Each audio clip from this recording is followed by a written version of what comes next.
अस्सलाम वालेकुम। ये हमारे डॉक्टर साहब जो हैं टमाटर लेने हैं इन्होंने, और ये अभी आए हुए हैं रॉजर्स पर। और ये टमाटर देखें आप, 321 येन, मतलब है कोई 450 रुपये 3 टमाटर। कम ऑन यार, ये कोई बेचने वाली बात हुई? Shame on you, shame on you. Shame on you यार। ले लो यार, ले डॉक्टर साहब ले लो यार। अब ना खाएं, खाना छोड़ दो अब हम। डॉक्टर साहब ले लो यार, ले लो यार। नहीं, मैं डालते ही कुछ नहीं हूँ। नहीं ले लो।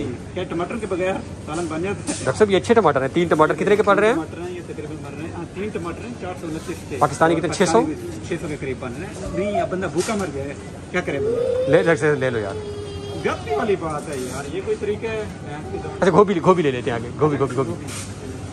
गोभी सस्ती होगी यार, ये तो ले सकते हैं हम। होगा कोई 5-10 रुपए का होगा ये। 321 ये देखो। पाकिस्तानी कितने के? 500 का पाकिस्तानी ये एक सिक्का, ये देखें, जो आपको 5 से 10 रुपए में मिल जाता है वहाँ पे मंडी से, तो यहाँ पे मिल रहा है 321 पाकिस्तानी 500 रुपए।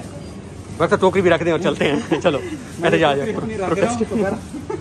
प्रोटेस्ट करो जी। भूखे सोते हैं आज। तो पाकिस्तान की कदर करें हैं। हाँ, कदर करें पाकिस्तान की, और पाकिस्तान का अल्लाह ताला हमें नासिर हो। अल्लाह हाफ़िज़।